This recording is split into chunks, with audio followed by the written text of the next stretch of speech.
my name is Sarah. This is my second attempt at filming this video because the first one got really long.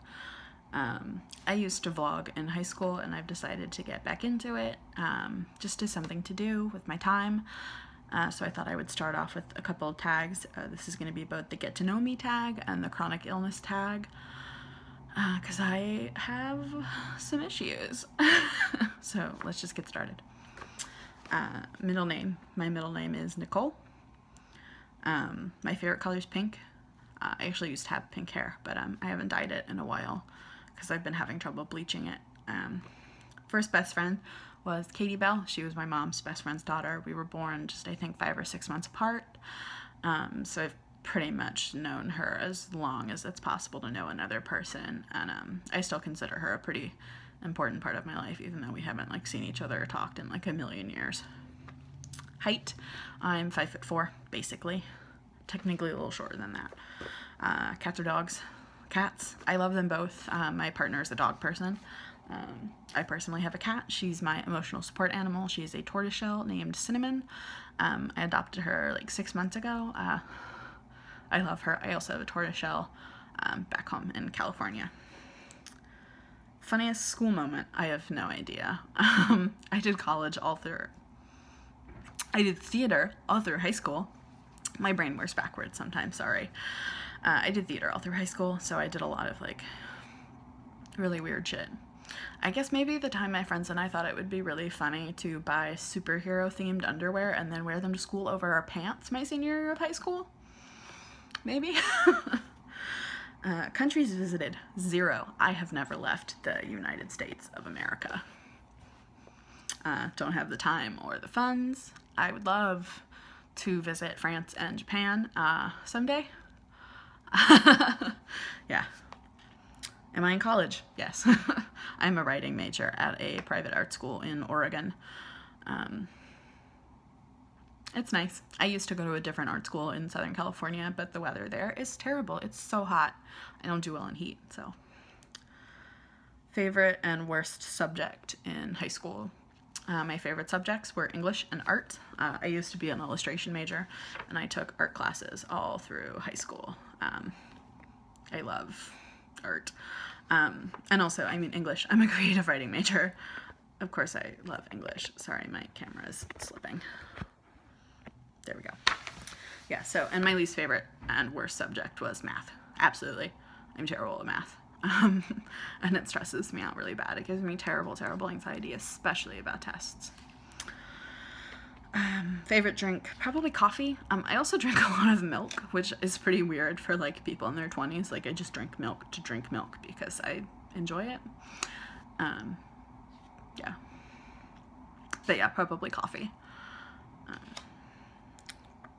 Oh, or Italian soda. Cherry with cream. So good. Favorite animal is a tie between cats and jellyfish. Jellyfish are one of my special interests. I love them. They're so cool. Favorite perfume? I don't really wear perfume. I have a lot of sensory sensitivities, and a lot of the smells of things like that really bother me. I do like things that smell like sugar. So I have like a Victoria's Secret body mist that smells like cotton candy I use sometimes. And I have this little tube of lotion I got in an Ipsy bag. This one. It kind of smells like old people, but like in a sweet, dusty sort of way. I really like it. It's really good for my cuticles, so. Tea or coffee? I like both, especially like sweet dessert teas with a little bit of half and half. But coffee, definitely. I have a mug of coffee in a Disneyland mug that my best friend gave me right here, actually. Kids' names? I don't know. I really don't. Probably after book characters, to be perfectly honest with you all. Sports. I don't do any sports. I can't really do any sports currently. Earlier in my life, I did t-ball as a kid and then jazz dance. And then I did taekwondo for about 3 years. I was purple belt when I stopped, which is like 3 or 4 ranks from black. I don't remember. And then I did swimming all through middle school. I was on a swim team, non-competitive, but yeah, now I pretty much, I can swim, I can use an elliptical, or I can use like a guided weight machine, but that's pretty much all I'm supposed to do physically so I don't injure myself. Favorite book? The World's Worst Question. I have so many fucking favorite books. I love books. I guess I'll just lift a bunch. The Dangerous Angels series by Francesca Leiblock is amazing. She's amazing. I love her. I also really love her book of poetry, How to Uncage a Girl. I love poetry. I'm a poet. So, It Then by Danielle Colbert. She's a French poet. Jane Eyre by Bronte. Charlotte Bronte, I'm pretty sure. Jesus Christ, that's probably wrong. And I'm gonna look like ridiculous. But yeah. Oh, Slaughterhouse-Five by Kurt Vonnegut. I forgot that in the last video. How did I forget that? Yeah, so I really, some authors, I guess. Francesca Leiblock, Anne Carson, Danielle Colbert, Kurt Vonnegut, George Orwell, Jane Austen, Madeline L'Engle. Yeah. Oh, and Anne Sexton. She's another poet. I love poetry. Fave YouTubers. I watch a lot of ASMR videos, so some of my favorite ASMR artists are Gentle Whispering, Water Whispers, Springbok ASMR. She's amazing. She doesn't post very often, but she's so good. Neon Indie Girl, and oh, ALB in Whisperland, who's also one of my favorite regular YouTubers as ALB in Wonderland. I'm in love with her hair. It's so nice. And also like Lovely Lore and Megan Rhiannon, who's an autistic YouTuber, who actually inspired me to start my like bullet journal slash planner slash weird bullshit notebook, as I like to call it. So yeah. Oh, and Graveyard Girl. I love Graveyard Girl. She's so loud. It's amazing. Favorite movie? I have two favorite movies. The Breakfast Club.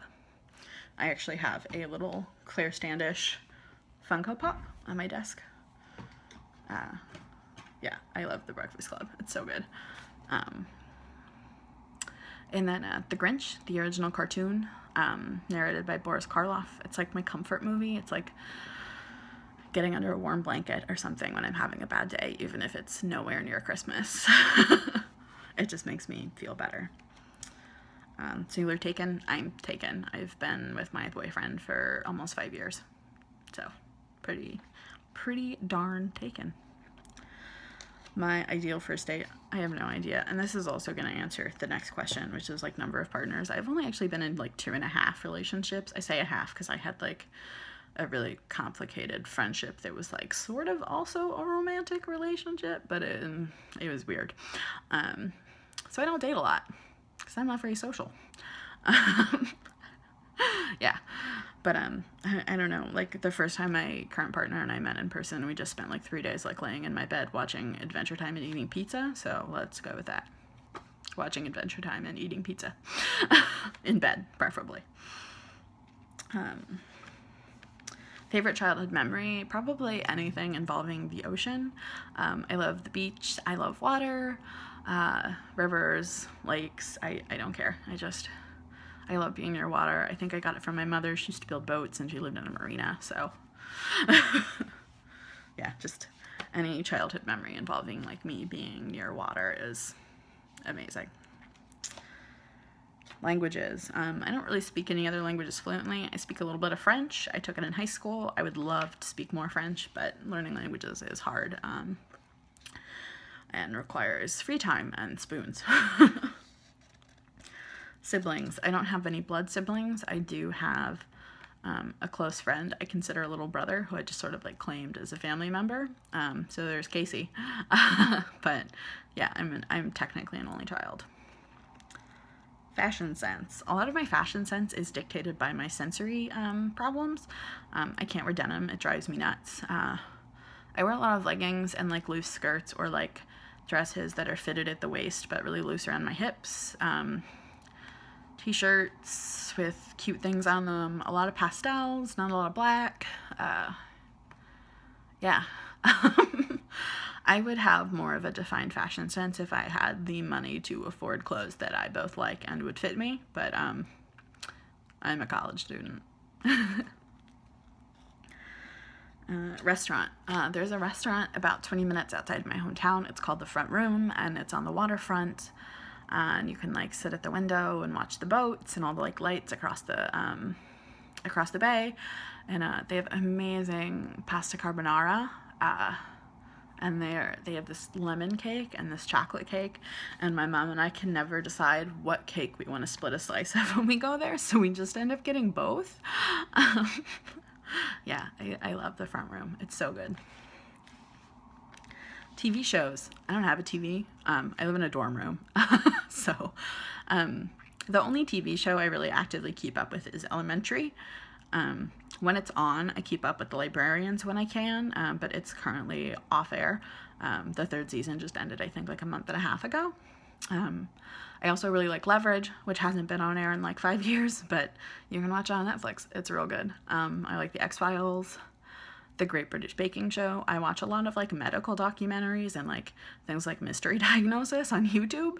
I have like a weird fixation on medical documentaries, probably from spending so much time in the hospital as a kid. It'll do that to you. PC or Mac? I have a Mac. I don't really care. It's just I go to art school and it's kind of considered standard to have a MacBook, and I used to be a graphic design and illustration major, and they're considered industry standard for that too, and so it's just easier. All the computers at my school are Macs, so you know, system requirements and compatibility and all that bullshit.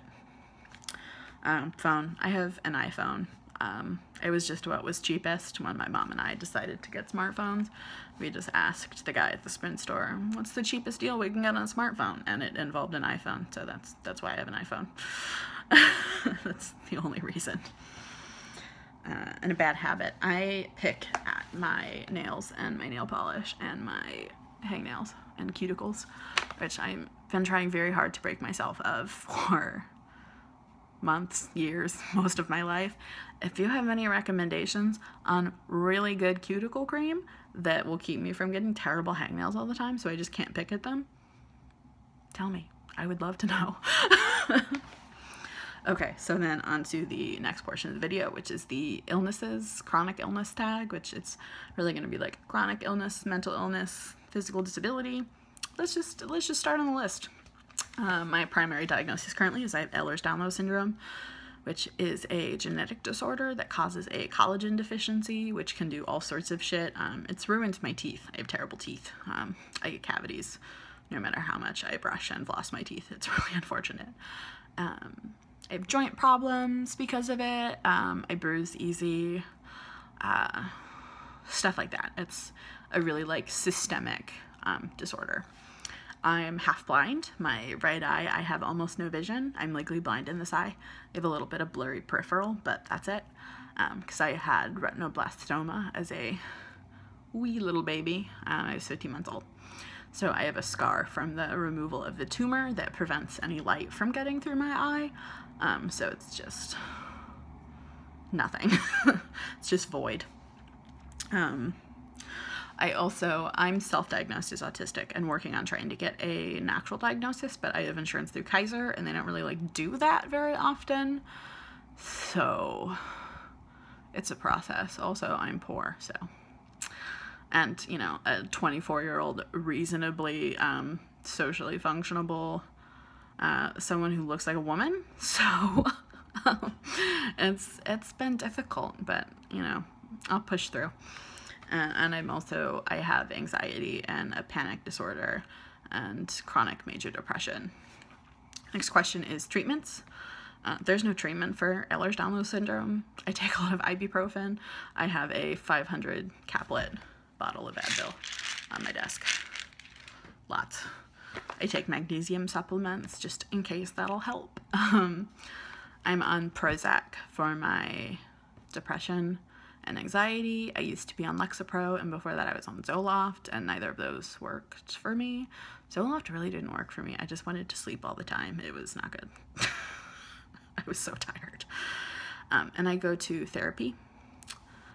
pretty much twice a month, usually every other week, unless there's some sort of scheduling conflict. Yeah, and I have a psychiatrist back home in California that I see like 2 or 3 times a year. And as I was diagnosed with Ehlers-Danlos syndrome actually just this last December 2016.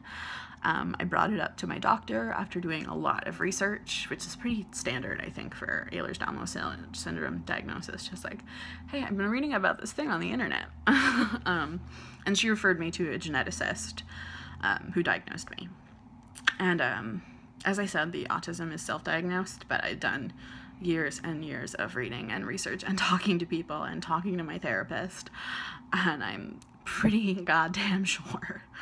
And the anxiety and the depression and the panic disorder were diagnosed, I think, like 2 years ago, something like that. I have a really poor sense of time, so what has it taught me? I don't understand this question. Like, I feel like to say what, like, being mentally or chronically ill or disabled has taught me, I have to be able to, like, parse the kind of person I used to be versus the kind of person I am now, which sort of applies like a before and after contrast to my illness and like me as a person that I don't really feel exists. So yeah, I don't really know how to answer that. So next, support system. I actually have a pretty amazing support system. My mom she's so amazing. I don't know what I would do without her. She's really, really understanding and really like willing to like listen and like let me do what needs to be done, basically, even if that's, you know, not working or only working 10 hours a week, and basically just finding ways to make it work. And there's my boyfriend. He's so understanding and so sweet, and just he's a really good like mellowing influence for me. I'm pretty high strung since I have anxiety, and I get pretty fussy sometimes, and he's really good at just like finding ways to make me like chill out, which is good. And then there's my best friend. She's back in California like my mom is, but I talk to her all the time. We have a lot of like similar issues, so she's someone I can like really just like talk to about stuff and know that like she gets it. I adore her. She's so important to me. And then there's my therapist, Kyla, and my teachers at school. I have accommodations through our student life office, so my teachers are pretty great about letting me do what I need to do and giving me extra absences and stuff. So that's good. Social life. My social life is mostly my boyfriend and people I go to school with, because I don't often have like the spoons or the social skills to like go out and do things, but I do attend a poetry slam at least twice a month, sometimes 3 times a month if it's if I go to Slamlandia, which is another poetry slam other than the one I usually go to, which is a social activity, and it's really fun. It's been really good for my mental and emotional state, actually, until I overdo it like I did like 3 weekends ago when I did like 2 readings and 2 poetry slams in one weekend and like literally felt like I was gonna die afterwards. Do not recommend that. How I cope. Talking to my friends. I've had to work really hard to learn that it's okay to like lean on people, basically, and like get help. Therapy, obviously, and my writing is a big one. I deal with a lot of this stuff in my past, and like that's wrong with my brain and my body through my writing, especially my poetry. Okay, last question. Scariest flare. I haven't really had like a really bad flare of my like Ehlers-Danlos in a while. It's just kind of like a general everyday obnoxiousness. I've had really shitty health things happen to me in college. Like, I had to have my gallbladder removed. I've been in urgent care. I've been in the ER. I had erythema nodosum at the end of last semester, which was fucking terrible. I could barely walk. But none of that has anything to do with my, like, actual chronic disability. But when I was in high school, I dislocated my left knee, which was really, like, the first thing that happened that I was like, maybe there's something wrong with my body and it doesn't do what it's supposed to. But basically I was at a friend's birthday party and I fell over and my knee my knee popped out of the socket while I was standing still in her kitchen, and I fell to the ground. And it was on crutches and in an isolator brace, and I ended up having to have surgery, and I was in physical therapy like 3 different times. Yeah, it was a mess. It was really bad, and it still bothers me. It's still like a really significant like physical hindrance on my life. So, but yeah, that's me. I'm gonna try and get some other videos about some other like Spoonie autism stuff, you know, stim toys, the kind of stuff I like do to get through my week. Yeah. I hope you all have a lovely day. And if it is sunny where you are, like it is here, which is deeply unusual, I hope you have the energy and ability to go outside and enjoy it. Bye.